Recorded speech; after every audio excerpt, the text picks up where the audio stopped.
Assalamualaikum! Ako si Henry Umaga Diaz. Ako naman si Jean Castaneda. Atid namin sa inyo ang pinakamay init na balita at serbisyo. Para sa mga kapamilya natin sa Middle East. At narito ang ulo ng mga balita. 25 Pinoy sa Yemen nakauwi na sa bansa, mahigit 1,000 pang OFWs hindi pa umuwi. 37 distressed OFWs mula Beirut, Lebanon nakauwi na rin sa bansa. Negosasyon ng embahada para sa standardized employment contract sa mga OFW patuloy. 929 OFWs na serbisyoan sa Embassy on Wheels sa Dammam, Saudi. Volunteers, pinuri at pinasalamatan. At OFW sa Dammam, Saudi, hati ang pananaw sa panukalang ipagbawal ang paputok sa New Year. At ang mga samut-saring pangako ng ating mga kababayan ngayong taong 2014. Ox sa Ox, makeup artist at fashion stylist Ana De Leon umuukit ng pangalan sa Dubai. 25 Pinoy staff sa Defense Ministry Hospital sa Yemen ang nakauwi na sa Pilipinas matapos itaas ng DFA ang Alert Level 3 sa bansa noong Disyembre nang maganap ang pambobomba sa Defense Ministry Complex. Samantala, nanawagan ng mga Pinoy sa Yemen sa gobyerno ng Pilipinas na ibaba na ang Alert Level 3. May balitang Middle East si Maxi Santiago. Walang mapagsidlan ng tuwa si Maria Lourdes Barroso. Isa siya sa 25 medical staff sa Defense Ministry Hospital sa Yemen na nakauwi sa Pilipinas. Masaya po kasi makakauwi na rin kami sa Pilipinas. Nagpapasalamat po kami sa aming hospital dahil na-confirm na po yung aming mga pag-uwi. Sinamantala rin ni Joshua Lozano ang voluntary repatriation na alok ng gobyerno ng Pilipinas.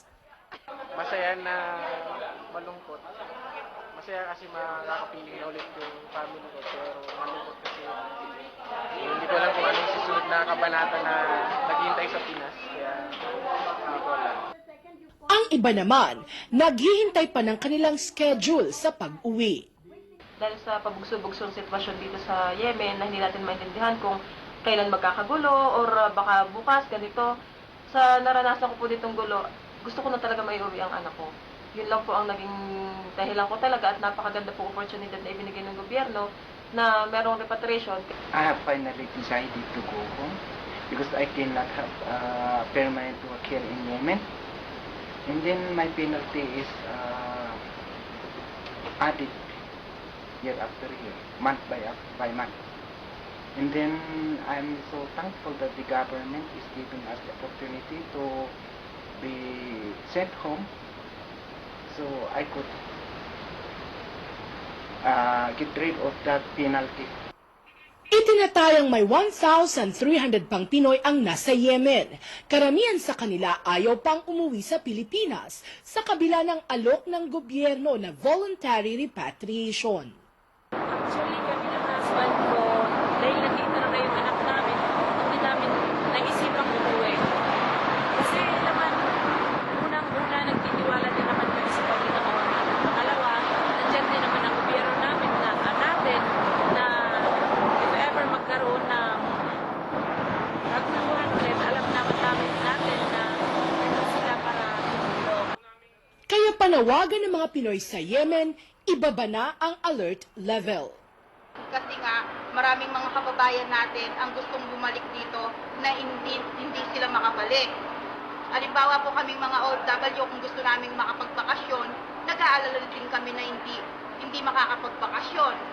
Ang gusto ko lang po sanang pakiusap, kung pwede po, ibaba po sana yung alert level sa atin. Tsaka wala rin pong trabaho sa Pilipinas if ever man na magbakasyon kami. Kaya kailangan po namin bumalik dito. Patuloy namang nakaantabay ang Philippine Crisis Management Team sa Yemen para asikasuhin ang repatriation ng mga OFWs na gusto nang umuwi at para i-monitor ang security situation doon. Nagbabalita sa Middle East, Maxi Santiago, Kuwait. Matapos ang maraming buwang paghihintay, nakauwi na sa Pilipinas ang 37 distressed OFWs mula Lebanon noong Sabado. Ito ang pinakamalaking batch ng mga ward mula Lebanon na nakauwi noong 2012 sa tulong ng Philippine Embassy sa Beirut at Lebanese government. May balitang Middle East, si Riz Furio.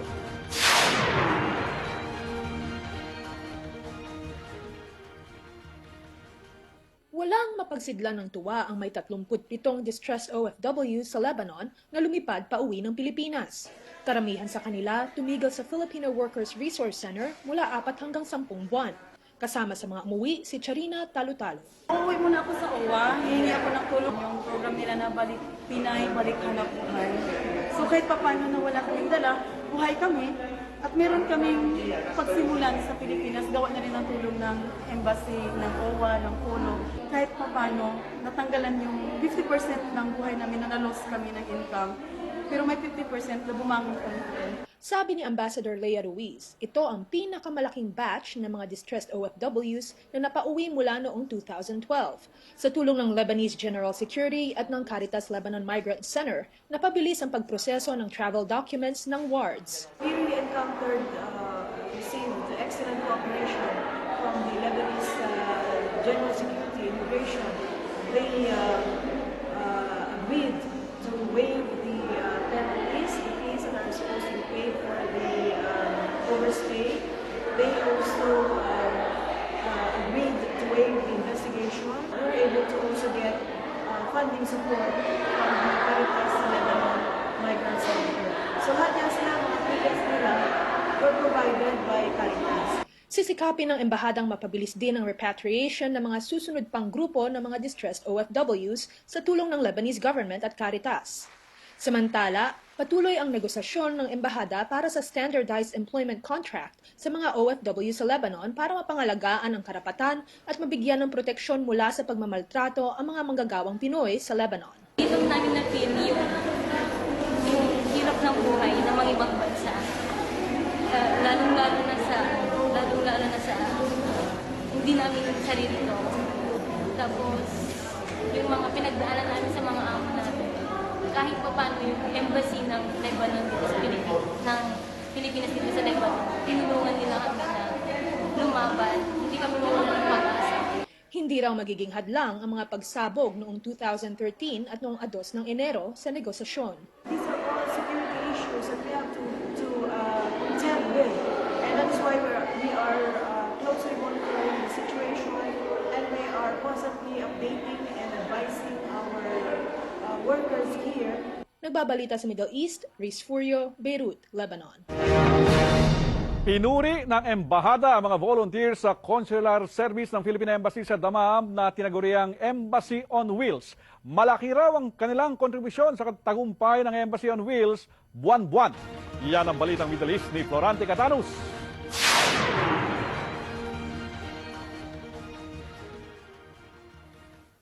Maayos na idinaos ang unang Embassy on Wheels para sa taong 2014 na isinagawa noong 1 linggo sa Al Jazeera International School, Damam.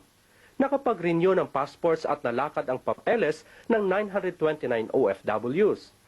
Hindi lingid kay Consul General Marshal Louis Alferez na malaki ang kontribusyon ng mahigit 50 volunteers sa maayos na pagdaos ng buwan ng Embassy on Wheels. Pinuri at pinasalamatan niya sila sa libreng serbisyo na kanilang ibinibigay. Ang totoo niyan, malaking tulong ang nabibigay ng mga volunteers at ng community groups dito sa Eastern Province para sa success ng Embassy on Wheels. Pagkatapos ng Embassy on Wheels, nagtipon-tipon ang mga volunteer para sa isang salo-salo na ibinigay ng All Filipino Community and Sports Commission o AFSCOM bilang pasasalamat sa mga volunteers. This is our way of thanking all our volunteers sa lahat ng mga naitulong nila. Kung wala sila, wala kami, wala ang Philippine Embassy. Dahil sa kanila, naging successful ang ating every month Philippine Embassy on Wheels here dito sa Eastern Region. Na-appreciate naman ito ng mga volunteers na kagaya ni Roman Celoso na 1 taon nang tumutulong. Nag-volunteer po ako sa Embassy on Wheels para makatulong sa kapwa OFW na ako po ay nagpapasalamat sa AFSCOM at sa kunting salo-salo na binigay nila sa aming mga volunteers. Hinimok ni Consul General Alferez ang mga volunteers na patuloy silang tumulong para sa maayos at magandang serbisyo para sa kapwa OFW. Dahil sa kanilang pagtulong, mahigit 17,000 passports ang na-process at na-issue ng Philippine Embassy sa Eastern Saudi noong 1 taon. Nagbabalita sa Middle East, Florante Catanus, Damam, Saudi Arabia. OFW sa Damam, Saudi, hati ang pananaw sa panukalang ipagbawal ang paputok sa New Year. at ang mga samot-saring pangako ng ating mga kababayan ngayong 2014. Yan at iba pang mga ulat sa pagbabalik ng Balitang Middle East.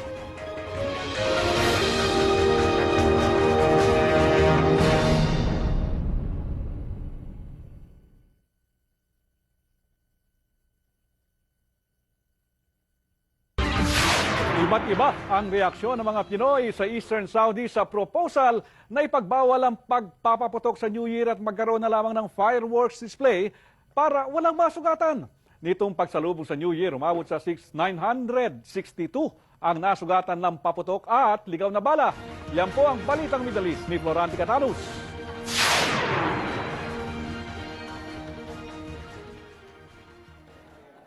Umani ng iba-ibang reaksyon sa mga Pinoy sa Eastern Saudi ang proposal ng Department of Health na sinuportahan ng Malacanang na ipagbawal na ang paputok tuwing bagong taon. Imbes magpapaputok, magkakaroon na lamang daw ng fireworks display para makaiwas sa disgrasya. Umabot kasi sa 962 ang nasugatan ng paputok at ligaw na bala noong bagong taon na mas mataas ng 5% sa 929 na naitalang nasugatan noong isang taon. Sinusuportahan ko po yung proposal ng government natin na totally ban ng firecrackers tuwing bagong taon. At saka sinusuportahan ko rin yung fireworks sa isang safe na lugar, either sa plaza or sa dagat, para manood na lang yung tao doon. Kaya raw itong ipatutupad sa buong Pilipinas dahil ginagawa na raw ito ng mga tao sa Davao kung saan torotot ang gamit nila dahil ipinagbabawal ang paputok doon. Kung nagawa ng mga taga Davao, yung mga hindi pa papuputok na yan, so magagawa rin ng buong Pilipinas.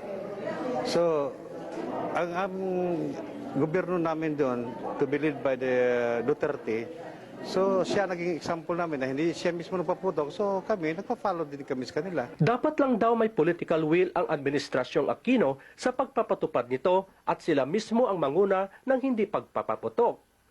Hindi naman sang-ayon si Adel Merino ng Jubail sa proposal dahil nakaugalian na raw ito ng mga Pinoy na magpapaputok tuwing bagong taon. Hindi ako sang-ayon na i-total ban ang paputok o firecracker dahil tradisyon na ng mga Pilipino o saan mang sulok ng mundo na kailangan meron paputok. Paigtingin na lang daw ang kampanya laban sa bawal na mga paputok tulad ng Piccolo at iba pa na naging sanhi ng pagkasugat ng marami. Hinihimok naman nila ang pamahalaan na paigtingin pa ang kampanya laban sa pagpapaputok ng baril sa bagong taon para walang masusugatan o masawi tulad ng pagkamatay ng 2 taong gulang na bata sa Ilocos Norte na tinamaan ng ligaw na bala habang natutulog sa kanilang bahay. Nagbabalita sa Middle East, Florante Catanos, Dammam, Saudi Arabia. Ngayong 2014, ilang kababayan ang nangakong mas sisipagan ang pagtatrabaho, tututukan ng pamilya, babawasan ng pagsha-shopping at mag-iimpok para makasiguro sa kinabukasan at mas titibayan ang pananampalataya sa Diyos. Ang kanilang New Year's resolution sa Balitang Middle East ni Michael Matibag. Kasabay ng pagpasok ng bagong taon, nangako ang mga kababayan dito sa UAE ng bagong yugto sa kanilang buhay.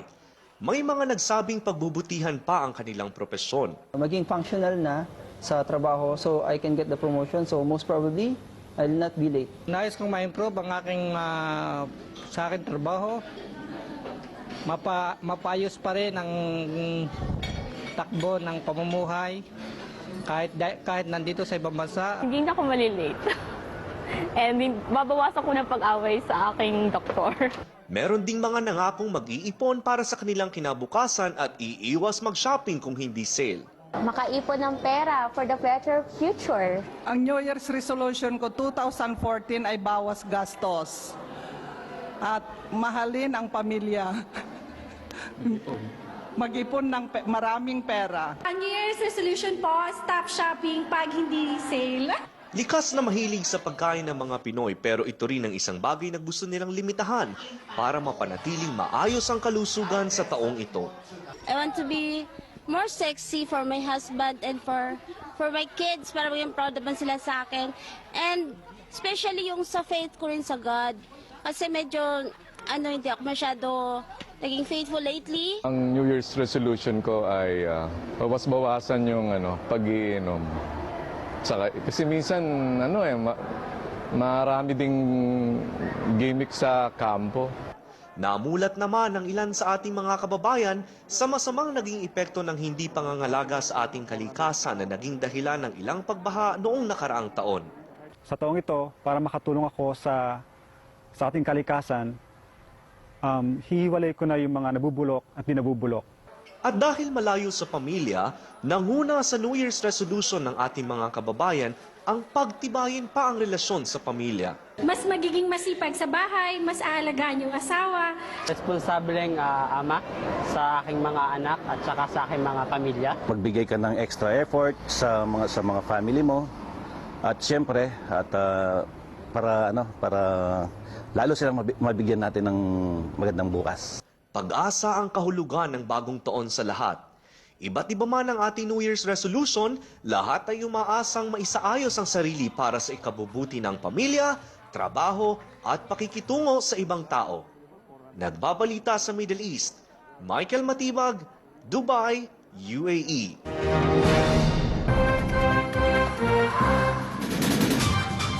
Para naman po sa ating pulso ng OFW, narito ang ating question of the week. Ano po ang masasabi ninyo sa balak ng DOLE na ipatupad ang OFW Mag-Impok Magnegosyo Movement o OFW M3 para hikayatin ang mga OFW na mag-ipon para maging investor o kaya negosyante sa bansa? Baka maging big time na sila. Diba? Narito ang sagot ng ating mga ka-FB. Approve dyan si Lynn Abandula. Mas okay yan, at least may patutunguhan ng pera ng mga OFW. Mahusay na panukala. Good initiative, sabi ni Juban Aban. Isama na rin ang mga pamilya ng OFW sa programang ito. Mahusay na panukala ang komento ni Jeyo Banal Suge. Dahil aminin man natin o hindi, bibihira lamang ang mga OFW na nakakaipon. Kasi nga, karamihan din naman ang tama lamang sa pang-araw-araw na pangangailangan ang kinikita ni OFW. Kalimitan ay kulang pa. Maganda raw yan, sabi ni Oliver Espiritu, lalo na sa mga OFW na may malalaking kita. Pero paano naman kaming mga sakto lang ang kinikita para sa pamilya na nasa Pilipinas? Ang tanong ko lang po, ano naman ang may tutulong ng gobyerno sa aming sakto lang ang kinikita bilang OFW? Ang tingin naman po ni Health Reg Baino Dagaraga, magnegosyo na bad, kailangan pag-aralan kung kailan, saan, sino, magkano at ano ang mga estratehiya para mabuo at magtagumpay ang isang negosyo.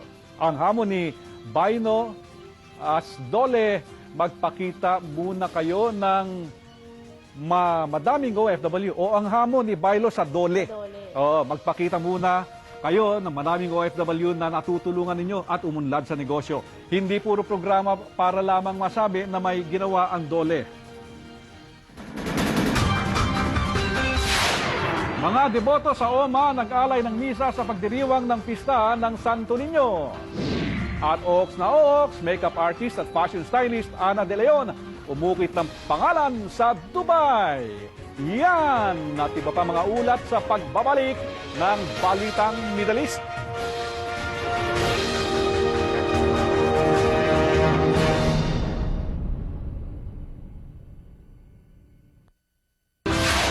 Pinagdiwang po ng mga Pinoy sa Muscat, Oman ang pista ng Santo Niño. Nag-alay sila ng misa at dalangin sa kanilang poon. May Balitang Middle East si Rowen Soldeville.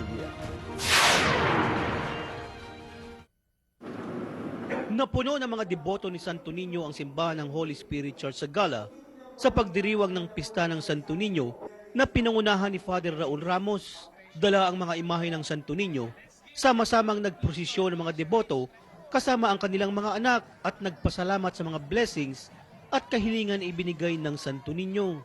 Ginagawa ko to dahil mula pa nang maliit pa ako, ginagawa na namin ng mga magulang ko to. At dito napagpatuloy ko sa Oman. Isa si Arlene Tubong Coronadal ay matagal ng deboto ng mahal na Santo Niño. Sabi ni Arlene, gabay at inspirasyon na niya ang poong Santo Niño simula nang siya ay bata pa. Halos lahat ng hilingin niya sa mahal na Santo Niño ay natupad maliban sa huli niyang kahilingan. Kahit na wala pa akong asawa, nag-wish ako, Viva Santo Niño, kung anong ibigay niya sa akin, tatanggapin ko. Natupad din ang kahilingan ni Carlota Viñales simula nang maging deboto siya ni Santo Niño. natupad ang wish ko na nakapunta ko dito sa ibang bansa, dito sa bansang Oman, at na kahit na paano, natulungan ko ang aking mga anak, at ang nakita ko ang aking kapatid, ang aking mga hipag, ang aking mga kababayan dito sa Oman. Naging masaya kami lahat! Ang wish ko lang, sana lumaki pa at dumami pa ang mga nagse-celebrate ng Santo Niño Fiesta dito sa Oman.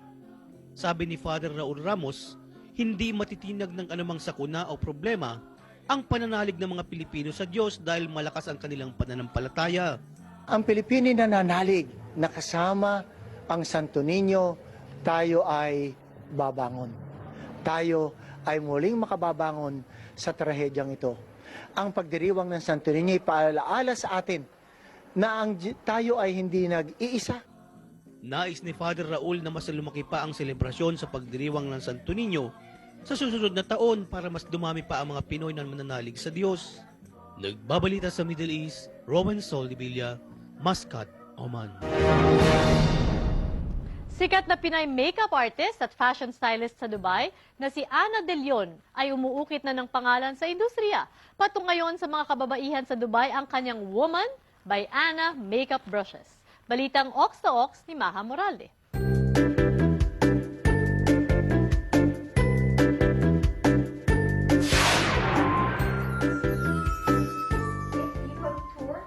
Kabilat ka na ng mga makeup at styling workshop ni Ana De Leon sa Dubai.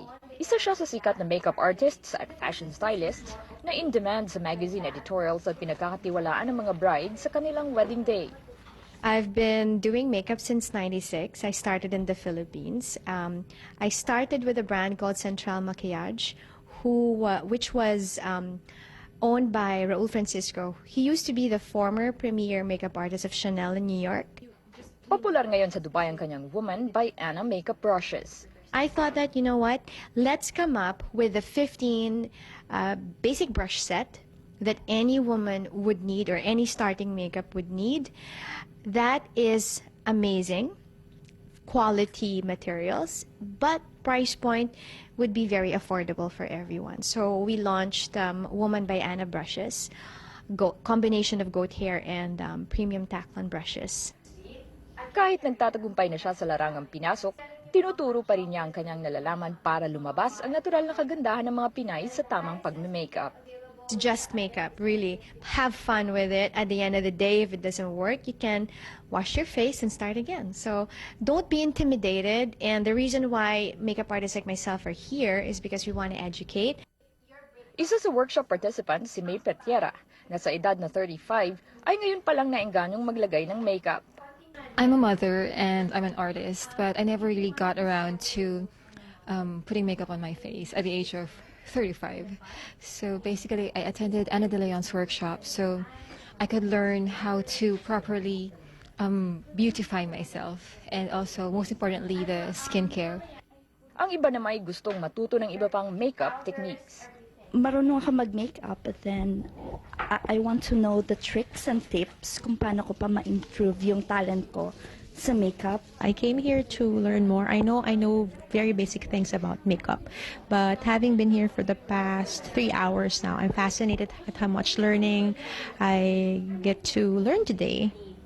Umaasa si Ana na maging inspirasyon sa iba pang Pilipina ang mga workshop gaya nito. Nagbabalita sa Middle East, Maha Moralde, Dubai, United Arab Emirates. At dito po nagtatapos ang isa na namang edisyon ng mga balita serbisyo para po sa mga kababayan natin sa gitnang sila. At para po sa inyong mga komento at mensahe at birthday greetings, belated birthday greetings kay Henry Umaga Diaz.